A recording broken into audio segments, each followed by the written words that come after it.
Malam telah tiba. Saya sudah mulai merasa sangat lapar karena hanya minum air putih sedikit-sedikit sejak 3 hari lalu. Bayang-bayang kegagalan mulai mengusik hati saya jika Tuhan tidak menyatakan sesuatu sampai hari ketiga ini.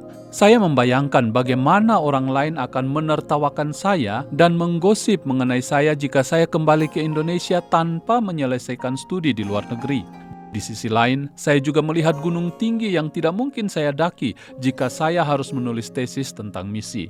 Saya sangat lelah. Akhirnya saya berdoa untuk tidur setelah membaca bagian Alkitab bacaan hari itu. Saya menangis memohon petunjuk Tuhan. Kalau toh saya harus menulis tesis di bidang misi, saya perlu bimbingan supranatural dari Tuhan untuk membuat proposal baru. Karena yang saya tahu tentang misi hanyalah yang bersifat praktis saja. Saya perlu paling tidak landasan teoritis akademis, tetapi otak saya rasanya sudah buntu. Ini bukan bidang saya, kataku dalam hati sambil menggeletakkan diri di atas sofa malam itu. Mata saya memandang kosong jauh ke depan. Lamunan dalam benak saya penuh pertanyaan yang tidak menemukan jawaban. Tiba-tiba mata saya menangkap tayangan seperti layar televisi. Sekelompok laki-laki bertubuh tinggi berkulit hitam sangat pekat. Kulit hitam itu kelihatan mengkilat ditimpa oleh cahaya. Mereka bergandengan tangan menari-nari sambil menyanyi mengelilingi api unggun. Saya tidak mengerti sama sekali bahasa yang dinyanyikan, tetapi menangkap dengan jelas tun nyanyian itu dalam otak saya. Saya memandangi pertunjukan itu dan bangkit dari sofa untuk melihat lebih jelas. Tiba-tiba tayangan TV itu menghilang. Kemudian saya merasakan satu sukacita dan damai sejahtera meliputi seluruh kamar saya. Saya kemudian terjaga dari tidur dan melihat diri saya sedang duduk di kursi di mana saya berdoa dan membaca Alkitab sebelum tidur. Alkitab yang tadi saya tinggalkan rupanya masih tetap terbuka di atas meja. Hari sudah menjelang pagi. Saya membaca kembali Alkitab itu menurut Daily Bread, renungan harian yang biasa saya pakai. Hari itu bacaan dari Yesaya 6 ayat 8, ketika Tuhan berfirman kepada Yesaya, "Siapakah yang akan kuutus dan siapakah yang mau pergi untuk aku?" Saya membaca ayat ini dengan suara saya, tetapi saya mendengar gema seperti suara lain memenuhi kamar saya. Saya masih tetap diliputi perasaan sukacita yang sangat sulit diuraikan dengan kata-kata. Saya meloncat kegirangan karena saya yakin Tuhan yang sedang berbicara kepada saya. Saya membaca kembali ayat yang sama, kali ini tidak lagi dengan gema suara lain seperti tadi, sunyi sepi sekeliling. Saya bertanya kepada Tuhan dalam doa lagi, apa sebenarnya yang Tuhan mau? Saya belum mengerti sepenuhnya. Saya coba pikirkan ayat yang sama, itu panggilan Nabi Yesaya. Akhirnya saya mendapat pengertian bahwa Tuhan sedang bertanya kepada saya, apakah saya mau diutus? Saya mau menjadi ULB? Saya bertanya sendiri dalam hati, tidak percaya. Malam itu menjelang pagi, Januari 1996. Melalui merenungkan kembali ayat yang menantang Nabi Yesaya itu, akhirnya saya tahu pasti bahwa Tuhan membawa saya studi ke Oslo dalam rangka persiapan untuk menjadi seorang ULB. Tetapi kemana? Tuhan mengingatkan saya akan sekelompok orang yang tinggi berkulit hitam dalam tayangan tadi. Saya tidak tahu pasti di mana.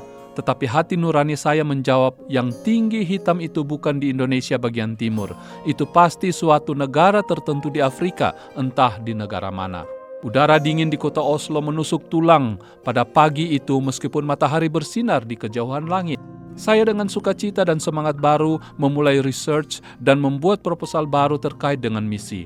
Kali ini tidak lagi dengan sedih atau marah terhadap misionari, tetapi saya melihat diri saya kelak akan menjadi ULB ke Afrika. Tuhan menolong luar biasa dengan buku-buku yang saya perlukan. Tepat pada waktunya tesis master saya selesai dengan bahasa Inggris yang pas-pasan. Namun demikian saya pun diwisuda. Teman saya mantan dosen di I3 yang telah kembali ke Norwegia menolong saya kemudian hari untuk memperbaiki bahasa Inggris tesis saya. Seminari menghalalkan cara ini sejauh tidak mengubah isi tesis. Saya kembali ke Indonesia dengan pengetahuan dan wawasan yang baru. Saya meminta kepada bidang akademis untuk mengajar mata kuliah misiologi. Perubahan drastis telah terjadi dalam benak dan hidup saya. Masa ini pertobatan yang kedua bagi saya. 6 bulan kemudian, kami menikah dan mempersiapkan diri untuk berangkat ke Afrika. Kami terus berdoa ke negara mana di Afrika mencari orang hitam yang tinggi itu. Dengan badan misi apa kami akan ke Afrika? Teman dosen yang pernah berkunjung ke Afrika hanya menginformasikan bahwa kelompok orang yang belum mendengar Injil di Afrika adalah para keturunan bekas budak yang dibawa oleh Belanda ke Afrika Selatan tahun 1652 dari Indonesia, dahulu namanya Batavia. Kelompok ini sungguh terlupakan oleh gereja di kota Cape Town selama kurang lebih 400 tahun.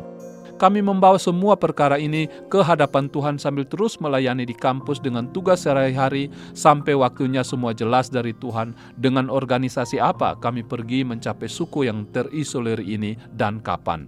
Tuhan membuat semuanya dan mengubah pola pikir saya sesuai dengan rencananya. Pengajaran teologia yang benar ialah pengajaran yang memfokuskan orang percaya mencari yang terhilang dengan kasih Yesus Kristus, Missio Dei. Itulah misi Allah yang menyelamatkan orang berdosa, dan misi ini didelegasikan kepada gerejanya mencari yang terhilang dan membawa mereka kembali ke dalam persekutuan dengan Allah menjadi anggota kerajaan Allah. Kami akhirnya berangkat ke Afrika Selatan dengan ketaatan memasuki pintu yang terbuka dari Tuhan. Di negeri ini, kami terus mencari tahu di mana orang hitam bertubuh tinggi itu sambil terus melayani para saudara sepupu di Cape Town. Nanti 12 tahun kemudian, pintu penantian itu baru terbuka.